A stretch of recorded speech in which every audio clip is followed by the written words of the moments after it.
প্ৰিয় দৰ্শক, জীৱন সংগী অবিহনে আমাৰ জীৱনটো একেবাৰে অসম্পূৰ্ণ নহয় জানো? কিন্তু এইখিনিতে প্ৰশ্ন হয় যে জীৱন সংগীজন কেনেকুৱা হ'ব লাগে আৰু কাক জীৱন সংগী কৰা উচিত?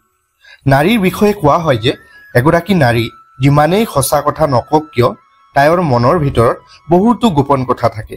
আচাৰ্য চাণক্যও এনে নাৰীৰ বিষয়ে 4টা ভোকৰ কথা কৈছে। এই 4টা ভোক পুৰুষতকৈ মহিলাৰ বহুত বেছি। আজিৰ এই ভিডিঅ'ত মই নাৰীৰ এই 4টা ভোকৰ ৰহস্যৰ কথা আপোনালোকক জনাবলৈ চেষ্টা কৰিম। গতিকে আপোনালোকে ভিডিঅ'টো গুৰুত্ব দি শেষলৈকে চাই থাকক। আচাৰ্য চাণক্যই কোৱা এই 4টা ভোকৰ ভিতৰত 1 নম্বৰ ভোকটো হৈছে এগৰাকী নাৰীৰ ভিতৰত লাজ থকাটো অতি দৰকাৰী, কিয়নো লাজ হৈছে নাৰীৰ অলংকাৰ। পুৰুষতকৈ নাৰীৰ লাজ আৰু সন্মান 4 গুণ বেছি থাকে। এই কাৰণেই এগৰাকী নাৰীয়ে যিকোনো কাম কৰাৰ আগতে বহুবাৰ চিন্তা কৰে।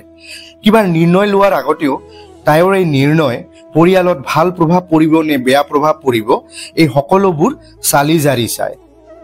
2 নম্বৰ ভোকটো হৈছে এগৰাকী নাৰীৰ ভিতৰত ভোক যথেষ্ট পৰিমাণে থাকে। প্ৰতিগৰাকী নাৰীৰ ভোক ইয়াত খাদ্যক বুজোৱা হৈছে। যদি এগৰাকী মহিলাৰ ভোক পুৰুষৰ লগত তুলনা কৰা হয় তেন্তে সেয়া 2 গুণ হয়। এইটো আপোনাৰ বাবে অস্বাভাৱিক যেন লাগিলেও এয়া সঁচা। স্বাস্থ্যৰ দৃষ্টিকোণৰ পৰাও চালে আপোনালোকে গম পাব যে মহিলাসকল পুৰুষতকৈ বেছি খৰতকীয়া হয়, যাৰ বাবে মহিলাসকলৰ ভোক বেছি থাকে। 3 নম্বৰ ভোকটো হৈছে এজন পুৰুষতকৈ এগৰাকী নাৰীৰ যৌন কামনা বেছি। একে সময়তে নিজকে নিয়ন্ত্ৰণ কৰাৰ ক্ষমতাও পুৰুষতকৈ এগৰাকী নাৰীৰ বেছি হয়।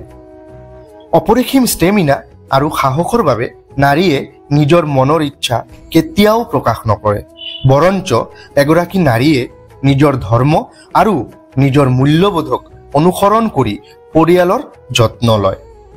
4 নম্বৰ ভোকটো হৈছে এগৰাকী নাৰীৰ সাহস পুৰুষতকৈ 6 গুণ বেছি থাকে।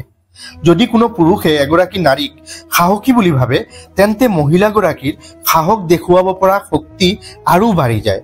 যেতিয়া এগৰাকী নাৰীয়ে কিবা এটা কৰিম বুলি স্থিৰ কৰে তেতিয়া তেওঁ কেতিয়াও পিছুৱাই নাযায় আৰু সফলতা লাভৰ বাবে জঁপিয়াই পৰে।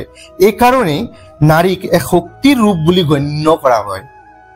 প্ৰিয় দৰ্শক, আচাৰ্য চাণক্যই নাৰীৰ এই 4টা ৰহস্যৰ কথা কৈছিল। আজিৰ ভিডিঅ'ত ইমানেই। ভিডিঅ'টো ভাল লাগিলে এটা লাইক, শ্বেয়াৰ, ধুনীয়া এটা কমেণ্ট কৰি দিব। আৰু আমাৰ নিয়ম চেনেলত যদি নতুনকৈ আহিছে চেনেলটো এতিয়াই ছাবস্ক্ৰাইব কৰি দিব। ধন্যবাদ।